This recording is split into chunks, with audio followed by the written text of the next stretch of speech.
श्री राधे राधे। भक्तों, भगवान की भगवत्ता का दर्शन हर कोई तो कर नहीं सकता है। लीला का दर्शन तो भक्त लोग, प्रेमी लोग कर लेते हैं, लेकिन भगवत्ता का दर्शन तो वही कर सकता है सोई जाने जेहि देव जनाई, जिसको प्रभु बता दे, जिसको प्रभु दिखा दे। भगवान के बताए दिखाए बिना कोई उनकी भगवत्ता नहीं जान सकता है। कल आप श्रवण कर रहे थे रथ यात्रा की बात जगन्नाथपुरी में, और उस रथ यात्रा में महाप्रभु के द्वारा बनाए हुए 7 संप्रदाय अर्थात 7 बड़ी बड़ी टोलियां चल रही हैं, और जिस टोली को जिस जगह नियुक्त किया वो उसी तरह चल रही है। उसी को 7 संप्रदाय कहा जा रहा था। वस्तुतः 7 संप्रदायों के भक्तगण देख रहे हैं कि प्रभु उनके साथ है, और प्रत्येक संप्रदाय सोच रहा है कि प्रभु का उनके प्रति बड़ा लगाव है और वे अन्य संप्रदायों से ज्यादा उन्हीं के संप्रदाय में हैं। क्या प्रभु सच में एक साथ 7 संप्रदायों में विराज रहे थे? बिल्कुल, ये सत्य था। 7 बड़ी बड़ी विशाल टोलियों में महाप्रभु जी सब में एक साथ विराजमान थे। जो रथ चल रहा है वो राजा प्रताप रुद्र का है। वे इस स्थान के सभी के कर्ता हैं, किंतु उन लाख लाख लोगों में से किसी का वह ध्यान उधर नहीं है। सभी की दृष्टि प्रभु की ओर है। इससे राजा को किसी प्रकार की ईर्ष्या नहीं है। वे स्वयं भी चकित होकर के प्रभु का दर्शन कर रहे हैं। आज रथ से ज्यादा गौरांग महाप्रभु को लोग देख रहे हैं। प्रथम बार उन्होंने स्पष्ट रूप से प्रभु के दर्शन किए राजा प्रताप रुद्र ने। इससे पूर्व जब भी उन्होंने प्रभु के दर्शन किए तब दूर से या किंचित अंधकार में। प्रभु के दर्शन कर और उनकी भक्ति देखकर राजा प्रेम में अचेत से हो गए। इसके कुछ ही समय पहले उनकी सेवा देख करके प्रभु उनके प्रति दयार्द्र हुए थे। अब प्रभु राजा को इसका पुरस्कार दे रहे हैं। राजा देख रहे हैं कि श्री जगन्नाथ रथ को रोक कर प्रभु का कीर्तन सुन रहे हैं। जगन्नाथ जी रथ को रोक कर प्रभु का कीर्तन सुन रहे हैं, और धीरे धीरे उन्हें ज्ञान हुआ कि रथ के ऊपर जो बैठे हैं वे और प्रभु एक ही वस्तु है, एक ही हैं। रथ में विराजमान जगन्नाथ और कीर्तन करते हुए गौरांग महाप्रभु एक ही राजा को दिखलाई पड़ा, क्योंकि उन्होंने देखा कि रथ पर जगन्नाथ के स्थान पर प्रभु बैठे हैं। राजा ने देखा कि रथ पर भगवान जगन्नाथ की जगह पर गौरांग महाप्रभु विराजमान है। राजा क्रमशः बाह्य ज्ञान शून्य हो रहे हैं, धीरे धीरे बिल्कुल बाह्य ज्ञान शून्य हो रहे हैं और प्रभु द्वारा आकृष्ट हो रहे हैं। इस प्रकार प्रभु खंजन पक्षी की भांति संप्रदाय में विचरण कर रहे हैं, या अपनी अनुभव से परे की शक्ति के द्वारा सभी संप्रदायों में एक साथ विराज रहे हैं। कभी स्वयं किसी दल में मिलकर गीत गा रहे हैं, कभी भाव विभोर हो रहे हैं, किंतु समय देखकर अभी तक उन्होंने स्वयं को सचेत रखा है और भाव संवरण कर रहे हैं। कुछ देर तक नृत्य चला। अब प्रभु की स्वयं नृत्य करने की इच्छा हुई। 7 संप्रदायों को एकत्र कर उनमें से श्रीवास, मुकुंद, हरिदास, माधव, गोविंद गोविंद घोष और गोविंद दत्त, रामाई, राघव और गोविंदानंद, ये 9 प्रधान गायक छांट दिए और इनके करता हुए स्वरूप। इन लोगों का गीत आरंभ हुआ तो प्रभु नृत्य का उद्योग करने लगे। उन्होंने किस प्रकार नृत्य आरंभ किया, मुरारी गुप्त ने स्वयं अपनी आंखों से देखकर वर्णन किया था उसका।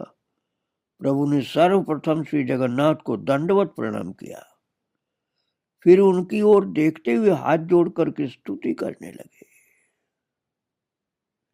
और चैतन्य चरितामृत में लिखा हुआ है, नमो ब्रह्मण्य देवाय गो ब्राह्मण हिताय च जगद्धिताय कृष्णाय गोविंदाय नमो नमः। महाराज इतने भाव में थे महाप्रभु कि स्वर लगातार नहीं बोल पा रहे थे, रुक रुक कर एक एक श्लोक मुश्किल से बोल रहे थे। कुछ क्षणों के लिए बीच बीच में चुप हो जा रहे थे और बहुत भाव से स्तुति की है। अभी आपने श्रवण किया, रथ पर भी विराजमान दिखलाई पड़े हैं स्वयं गौरांग महाप्रभु। जगन्नाथ भगवान की जगह गौरांग महाप्रभु रथ पर विराजे हुए दिखलाई पड़े राजा को। और फिर ये दर्शन मिल रहा है कि सम्मुख धरती पर दंडवत करके हाथ जोड़कर विनती कर रहे हैं, जयति जयति देवो देवकी नंदनो हसौ, जयति जयति कृष्णो वृष्णिवंश प्रदीपः, जयति जयति मेघ श्यामल कोमलांगो, जयति जयति पृथ्वी भारनाशो मुकुंद। प्रभु ने जब अपने पद्म नेत्र से जगन्नाथ के मुख पद्म पर स्थिर किए, तब लगा मानो प्रभु के समस्त प्राण उनके नेत्रों में आ गए। जैसे ही प्रभु ने श्री जगन्नाथ के मुख की ओर अपलक देखते हुए स्तुति आरंभ की है, उनके विस्तृत नेत्रों से जल की धारा गिरने लगी। उन्होंने गदाधर के चरण कमल दर्शन करते समय जो लीला की थी, इस समय वही करने लगे। दर्शक गण देख रहे हैं कि नयन वारी बह के हृदय तक आ रहा है। वही धारा आगे 3 धाराओं में धरती पर गिरने लगी। और जो जल उत्पन्न होते ही कवि कर्णपुर ने प्रभु की इस अमानुषिक नयन धारा का वर्णन किया है।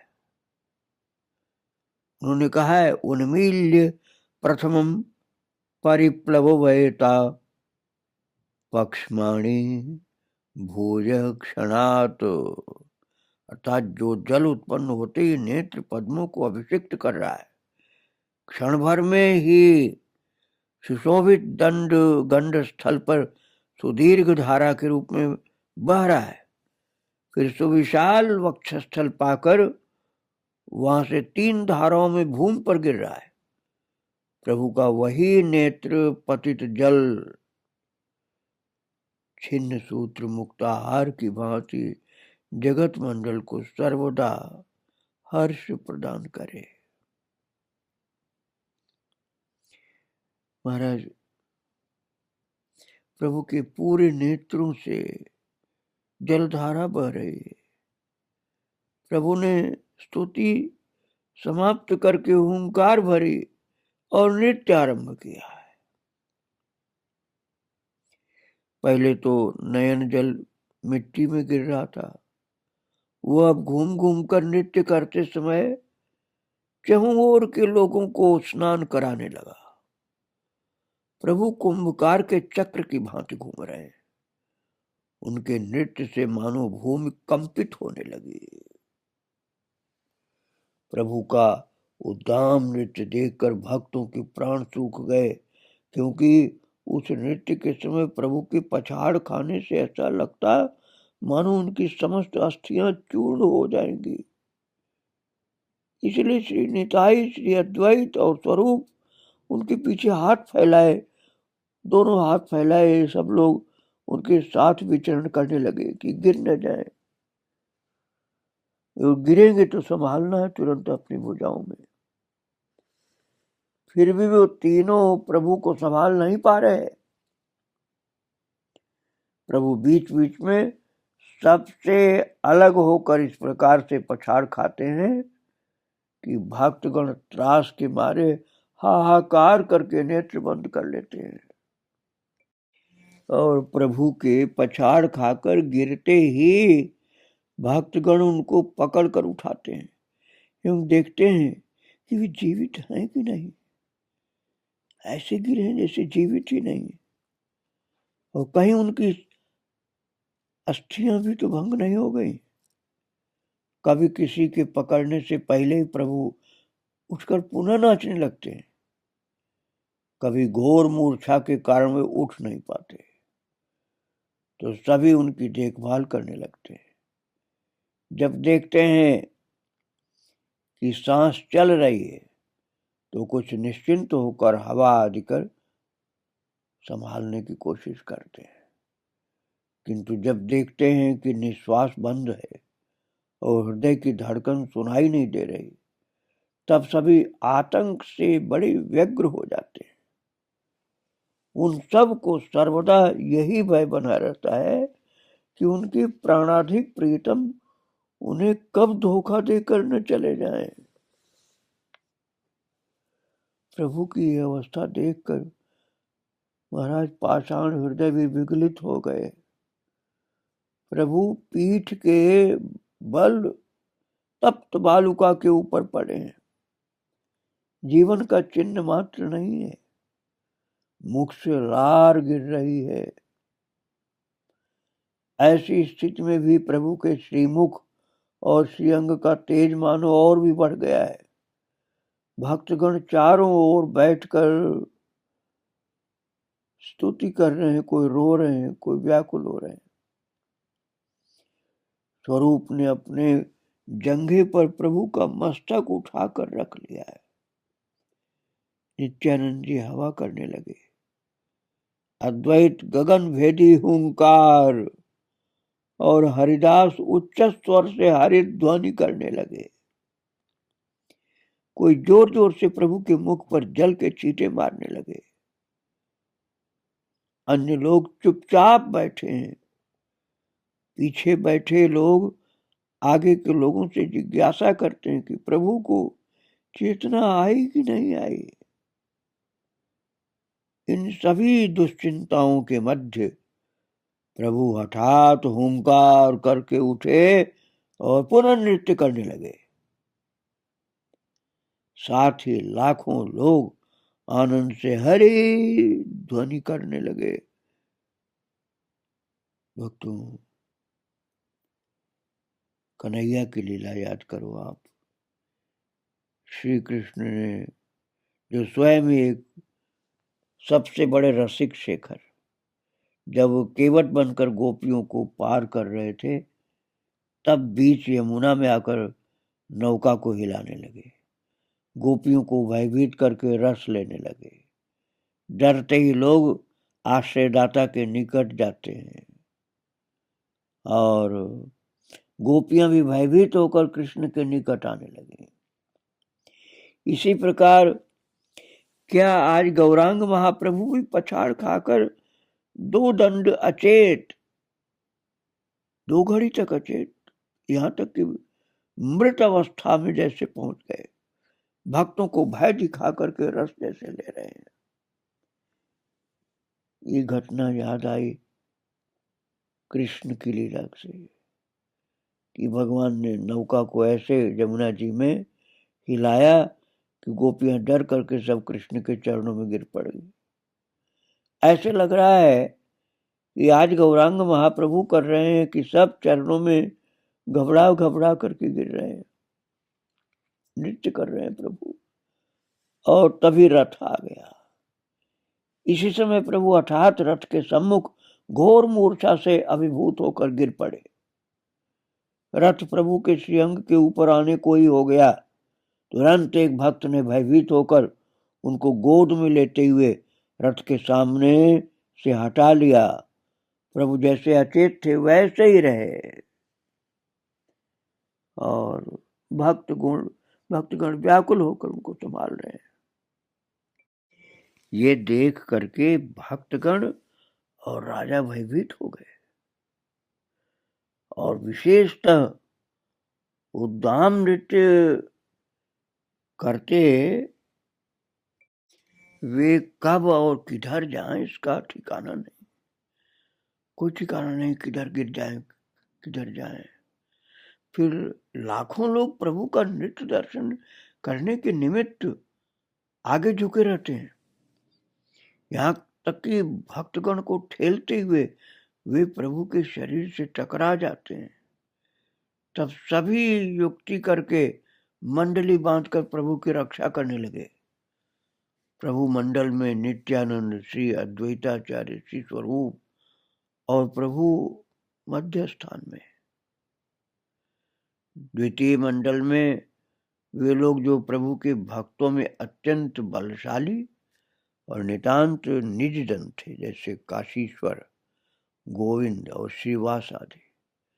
तृतीय मंडल में स्वयं महाराजा प्रताप रुद्र।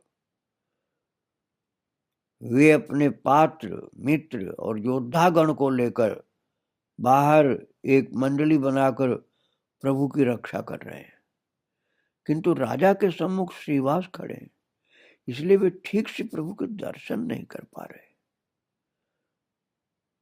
राजा और प्रजा सब मिल गए और राजा वहां खड़े हैं। इस ओर बहुत ही कम लोगों का ध्यान है। राजा के दाहिनी ओर उनके प्रधान अमात्य हरिचंदन खड़े हैं। उनके कंधे पर हाथ रखकर राजा प्रभु को अच्छी तरह देखने की चेष्टा कर रहे हैं, किंतु श्रीवास कुछ स्थूल का है, तो राजा देख नहीं पा रहे। इसलिए वे एक बार दाएं एक बार बाएं मस्तक घुमा रहे हैं। राजा की यह दशा हरिचंदन के लिए असह्य हो रही है। अंत में श्रीवास को एक ओर करने के लिए ठेलने लगे। उस समय श्रीवास भाव में विभोर है। राजा और राजमंत्री पीछे खड़े हैं और मंत्री राजा को प्रभु का दर्शन सुलभ कराने के निमित्त उनको ठेल रहे हैं। ये वे नहीं समझ पा रहे। बार बार ठेले जाने के कारण श्रीवास ने झुंझला करके यह न देखते हुए कि कौन ढकेल रहा है, हरिचंदन के गाल पर एक थप्पड़ लगा दिया। क्यों हमको बार बार ठेल रहे हो? हरिचंदन राजनीति साथ लिए रहते हैं। वे न तो राजा के अतिरिक्त किसी को पहचानते हैं और न राजनीति के अतिरिक्त कुछ जानते हैं। सम्मुख खड़े एक दरिद्र विदेशी ब्राह्मण के थप्पड़ से अपमानित होकर क्रोधावेश में वे श्रीवास पर प्रहार करने को हुए, किंतु राजा तब पूर्व राग रस से विभावित थे। उन्होंने श्री गौरांग महाप्रभु, उनके गण और उनसे संबंधित कोई भी वस्तु शहद के समान प्रतीत हो रही थी उनको, और इसलिए वे हरिचंदन का क्रोध देखकर चिंतित हो उनका हाथ पकड़ के बोले, तुम क्या कर रहे हो? देखते नहीं ये प्रभु के गण है। अरे उनके श्रीहस्त का प्रसाद पाया है, तुमको थप्पड़ नहीं लगी है? ये महाप्रभु के गण हैं और उनके श्रीहस्त का, उनके करारविंद का प्रसाद तुमको मिला है। मुंह पर जो थप्पड़ तुम समझ रहे हो, तुम अति भाग्यवान हो। अगर मैं पाता ये प्रसाद तो स्वयं को अतिशय भाग्यवान समझता। हरिचंदन शांत हो गए। जिन लोगों ने राजा का चरित्र देखा और समझा, वे उन्हें साधुवाद देने लगे। धन्य है राजा, कितना भक्ति इनके अंदर। श्रीवास को अवश्य कुछ लज्जा सी महसूस हुई है सुनकर कि श्रीवास का गुणगान राजा कर रहे हैं, जबकि राजा स्वयं महान भक्त हैं। तो श्रीवास थोड़ा शर्मिंदा से हो गए कि उनका गुणगान किया जा रहा। सभी ने सुन रखा है कि नवद्वीप नगर में शची के उदर से श्री नंदनंदन ने जन्म ग्रहण किया है। माता शची के पुत्र के रूप में स्वयं कृष्ण ही आए हैं और अब वे सन्यासी रूप में नीलाचल वास कर रहे हैं। अति भाग्यवान व्यक्ति दूर से उनके दर्शन कर रहे हैं। आज वे सर्वनयन गोचर है।